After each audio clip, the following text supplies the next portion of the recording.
amemali kuti kumudzokalitsa kumudziku na gano mawu mulungu apanapezeka mu 2 chapter number 7 ndi mayaka number 14 and 15 pamene panali kupereka mwayi kwa mulungu kuti akuluakulu ine ngati mulungu wanu ndaona machitidwe anu ndipo pali mdandichimwira ndakuyikirani zina zokuperekani koma ngati mutavomereza kuti ndine olakwa naleka moyo wanu olakwawo nakhala monga mmene ndifunira ndidzakwanitsanso kutsegula zabwino kwa ine nakuti njokoma.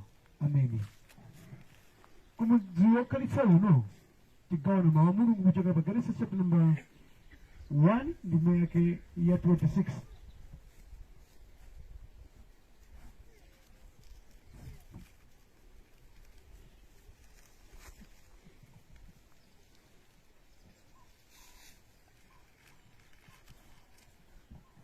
Malemba akuti zitata izi mulungu anati tipange munthu m'chifanizo chathu mofanana ndi ife kuti alamulire nsomba za mnyanja, mbalame za mlengalenga, nyama zonse zoweta ndi zonse zogwa pa dziko lapansi ndi zamoyo zonse zakutchire. 27 ndipo mulungu analenga munthu m'chifanizo chake, anawalengadi m'chifanizo cha mulungu, analenga iwe mwamuna ndi mkazi. Ameni. Ukondedwa mwachidwa kwambiri zedi mulungu pamene amafuna kuti ife tikhaleko kuganiza kwake adafuna kuti munthu uyo akhale ofanana ndani kodi ndi mulunguyo, osati monga mankhope ayi koma monga mwa munthu wamkati. Mvetserani, ifeyo ngati wanthu kulengedwa kwa munthu weniweniyo ndi amene ali mkati mwa thupi mudavalali. Thupili ndi limene limatithandiza kukhala kuno ku dziko lapansi. Ameni. Akamati akambiri amwalira ndiye kuti iwowo akambiriwo apita, thupili mmaliona kumakhala nalo. Now chimene mulungu akufuna ndichi pamene amamulenga munthu amati munthu ameneyi akhala mthupi limeneli pakukhala kwake ku dziko kuno azichita zimene mulungu afuna. Simudalengedwe umadza wayawayanga chiwero ku dziko kuno, hayi pali ndondomeko yake. Ndiye kuti kena kalikonse kokhudza makhalidwe a munthu ku dziko kuno Yehova adakonza kale. Ameni. Now mvero lili apa anthu ambiri tsopano akuchita mose mphana ndi kufuna kwa Ambuye. Yehova akuti ineyo ngati mulungu okulengani nkhani ya banja ndi Adamu mmodzi Havaso mmodzi kakhalani inu muda muchitanji. I think Yehova mudachita mistake mudayiwala kuti nafe nda D7 akatapira mmodzi sangalikwane tichita motalika. Mulungu akuti tamadyani zonse izi zomera muzidya nyama zikadyani izi ena ife ronjeza konso mkana utsi chizikagada kuti zimene Mulungu amafuna zimene zi. Mulungu akuti ndikukulenga kuti ukhale ofanana ndine. Dziko ladalenga nda ndikuti mapulani onse a mdziko muno nzeru ndani kodi. Ndiye Mulungu akuti ndikulenga munthu azichita zofanana ndine. Mwachita kwa chani choonetsa kuti inuyo chaura natsaya munzeru zake mwe. Mwachita kwa chani umakuposani mbewa umamangako ndituka nyumba kako umakumba patali avida nditu umamangako pati miyale koma inu kwati chete basi mwamwero hehe hayi ndine munthu ndine munthu nzoda kulengera njauta mudakati mulibe phindu Yehova sadakulenga. Tachitika nchiyani anthu ambiri asemphana ndi kufuna kwa Ambuye mukangosemphana ndi chimene mukanakulengerani mumatsika mmakhala ngati chiweto. Kamundiva kani mukangochoka pa chimene Yehova adakulengerani ayi mmakhala ngati chiweto. Ndapatsa Satana tsono pakudziwa kuti mwa munthu Yehova adamkomera mtima chifukwa adamulenga kuti akhale ofanana naye mmachitidwe a zinthu sikuti ndino tikala mulungu ayi anena mati ayi munthu makolo ni mulungu wake wachiwiri yani makolo si mulungu ya makolo ni wanthu anga wina aliyense makuti mulungu amagwiritsa ntchito kuti akhoza kubadwitsa munthu wina tamvetserani koma chimene njerekezi pakudziwa kuti mwa munthu wi muli dalo wapaderadera ndesi ndikufuna dalo lakelo lionekere mwa ichi ndidzampanga iye kukhala chopanda pake mukudziwa chani mulungu adalenga zonse adadzalenga munthu namkonda kwambiri munthuyo kuposa chani kuti kena kalikonse mwandipatsa kaya nyama adamba kuzilenga mbuyi moti galu ndife adambolenga nda popi ndinuyo adambolenga popi uyu akhaleko zonse kulengalenga zonse ndekulenga munthu mchifanizo chake namati ndalenga kalezi iweyo ndeukhala wolamulira mzimewe ndendakukonda ndakupatsa nzeru lamula zimenezi chifake ndichi popanda munthu chazeru sichingaoneke chifukwa mulungu mphamvu yake adeka manati kuti mwa munthu ndesana namati iweyo ngapose nyama zinazo ndikupatsa chigaliro chachani kuti chanyamazi moti machimosa ndi machitawa ndikuti panga giredi tichoke pa umunthu tifike pa zinyama zimene mulungu sadatilenge motero kamudiva ka muvabe mvetsani kodi galu amakhala nakazanga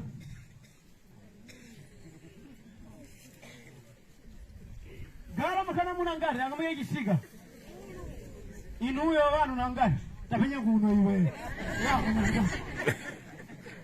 mupesa kuti wose mvera mulungu ni galu vesemu ndende kufana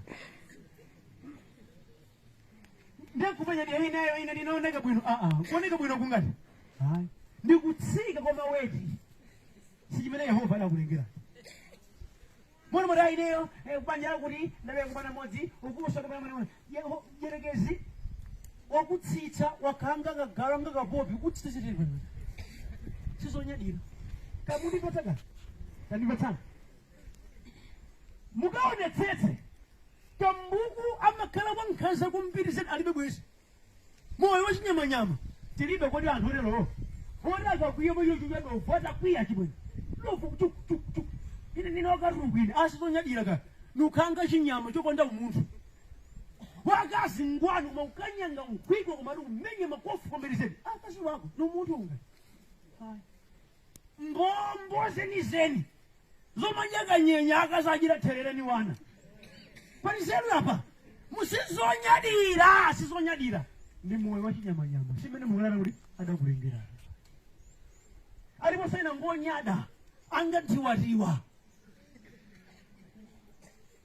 kathupi angakangaga koma kamenja angainde pasipwingi ndithu le alipo tuwena apa pangamatama sipangathe 2 minutes asadakambe zawo kungoti kunyumbako elanjira buledi ndiye tsono ndiye nchachilendo buledi chachilendo atiti matama atati kuti aoneke ngati iwondeza nze moyo wamatama sisimene Yehova adatilengera ukonedwa inu ndi nkhumba ndinosiyana kuti mfana kaya nkhumba imakonda zamatope nkhumba imakonda zonyasa inu mafuna muzisamba ni nkhumba achapenye nuna chimwene sindi numbala kwa nkhumba koma Satana amakufananitsa ndi chani kodi tayankha iwe ndi nkhumbayo kufananitsa ukamwa mowa kupatuthasa fodya mowa zina zachabechabe ndi chinzimu cha nkhumba chonena kuti iwe usamakondesa zabwino zosakukhala inu mudalengedwa kuti muzikhala ndi zabwino kuvala zabwino kuyenda mabwino osati kukondesa chabechabe nkhumba imakhala zimafura zambiri ndi ikamatenthedwa imasowa mtendere that's why imakhala mmalo kuti kapena mwina ikhale ungati mtendere inunso mchoncho inuyo haide kungokugererani moriena mulipo namakonda mukaledzera pasitasa dzikodzera mukaona nkhumba muziti my friend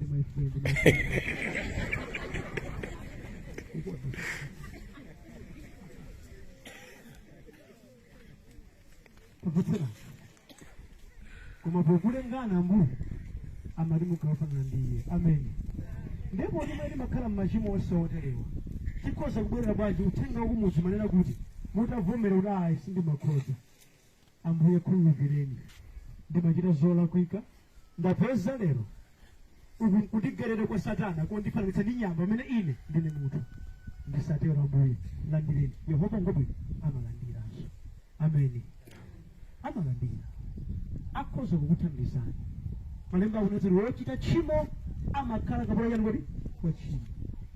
Mukhoza kumadya zabwino inuyo, mukhoza kumavala bwino inuyo, mukhoza kumaganiza bwino inuyo chifukwa okulengani amafuna muziganiza bwino.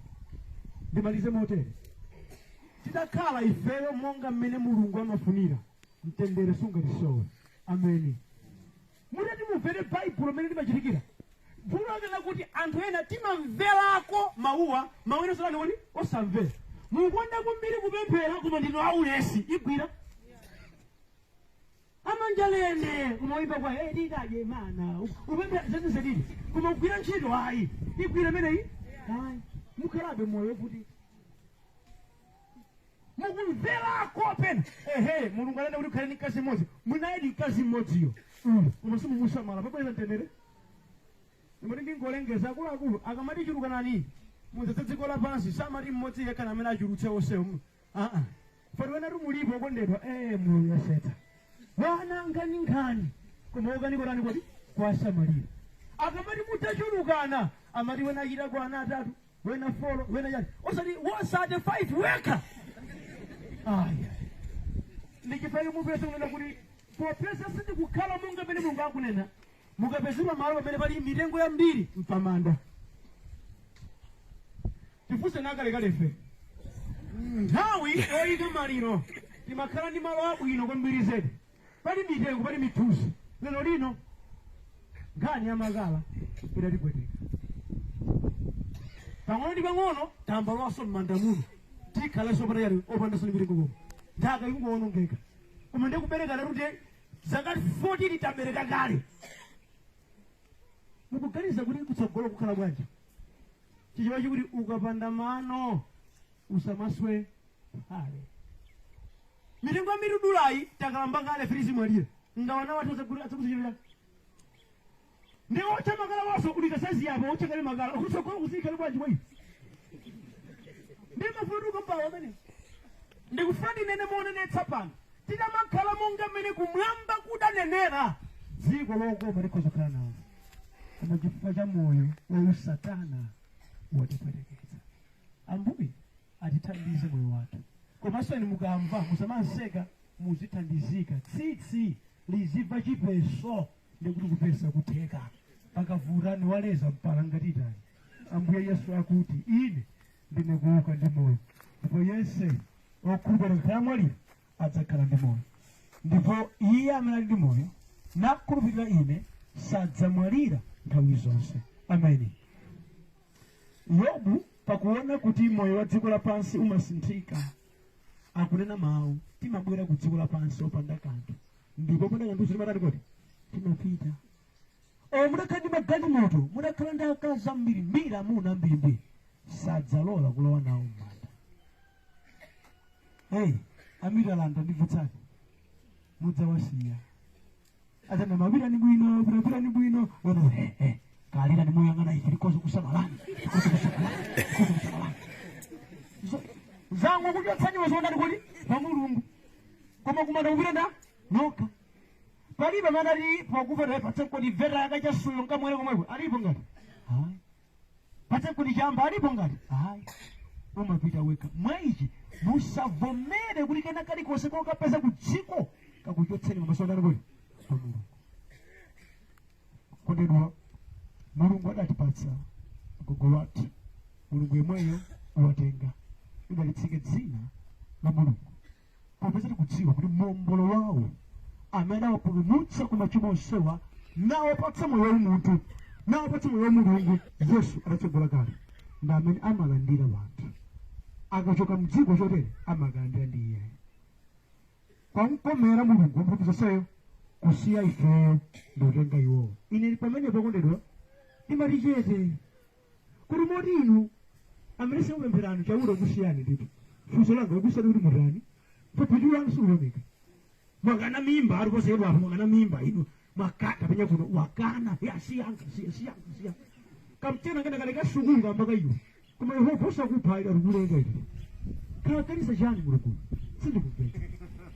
sindikupeza mwina kapena mali muvema utenga mulape kapena mwina pakumbereka wana ngasasagawa uko mwana wina mati haya pambanga sinatiwa ili ndiri mwasolikano inuonde areruka mwanayo koma Yehova usakuchanganuza nayo ukulekani ndito mutundisatulanta mbuyo akatenga kuku kuli moyo wawo kuliko mlengi wake amanena mawu ndio fumbi ndikufumbiko utsabulira wena amanena kuti ayi ife sikitira mndoti mudzenje chifukwa choti ndikutemberera ayi mawuwa ali m'Baibulo akuti ndiwe fumbi ndikufumbikirani kwati ichi tikuchita pa chionetsero chakuti malemba achangona aranidi kwa malembawa akwaniritsidwa amene mawusa m'Baibulo ngona ndipatsachitika ndinu fumbi ka inuyo muzanani kodi ena unayi kuti ife Adamuyo zulikutsa kuti mubado zilakabwa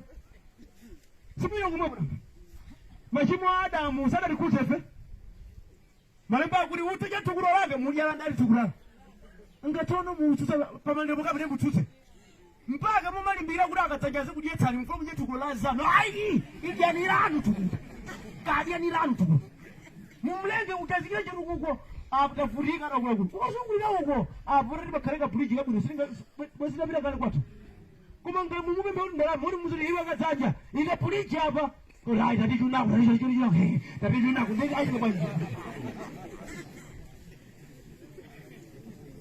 unapopeza tosefe tikuyembekezera kudzafa tiyendikhala nokonzeka ameni ifayi kuthamanga kale kuti alibe matenda ena amene aliko lero lino ndi matenda ena opanda m'mayina nkomwe amene kukacha mawu kukhala ndi moyo ndi chisomo masiku alero sunganenere ulayi chaka chamkutentsatere moyo kuthamanga ukondedwa bambo wanga anadwalirapo kwambiri mpaka anakafika ku Central Hospital mwezi wa mtunthu ndakhala ndikuyenda nawo kupita ku Central ndikudziwa kuti mwina Mulungu amafuna kuti ndikaoneko zinthu zina ukondedwa anthu akuzunzika ndi moyo ife timati mwina bambo wathu adwala zedi timadandaula kupetepera kumene kukukona ene kuti ambuye athula nkhashako koma izo zinazo kuti jasima kumakira chibwana wena akuzunzika nawo moyo umenewo tolosaonaso mmazi yamba dalaso chimasomaso kumeneko nachiteka mwayi ukoma ndiwodwala wina akuti ati adamuchira cha ambuye ati chifukwa chokonda azimayi ndeno amavutika umafa kupweteka koma nachipatala akayesa osapeza matenda akasaona arungotsirika mupweteka nawo yankonda na ambuyeyi akuthandizeni kukonda ambuye kumapewetsa zambiri zoyipa kani mwa ambuye muthandizika amen tipemphere Yehova ndakwanitsa kupereka magawo wonse munandipatsa kwa anthuwa ndikuyamika apirira kuti akhoza kumvabe mawu anu Yehova ndikupemphera akazikike mawuwa m'mitima mwawo kuti akhoza kuchita chimene Mulungu mukufuna ndikupemphera ambuye mudawalenga awa adziganiza bwino asamangokhalira kubawo munthu ibawo sakudya mthandizeni aziganiza bwino mudawalenga asamale moyo wawo moyo wanawo asamakhale ndi nkhanza zokamwati kumasekera yekha kunyumba kwake kulibe shuga yemwe mkuluyi muthandizeni ambuye adzigawa bwino nthawi yake adzioneka ndi mwana wanu adzipemphera adzigwira ntchito adzipewa uchimo tamulimbikitsani mlongo wanga ambuye aphunzire kunenako kuti ayi azimuna wena akawamufuna chifukwa mukunenetsa mawu anu ambuye chipatso china cha Mzimu Woyera ndiye kudziretsa sakanako kuti azimuna chomwaliwa amagwira ntchito zachifundo zolandira wonse olema ndi ophedwa ndi nkhani yachimasomo ndikupemphera Mulungu alemekeze mthandizeni kuti ayi ndiye monga Mulungu mufunira ndipo chisomo chifunditira wansi ndipo tonse mwa Yesu Khristu amen.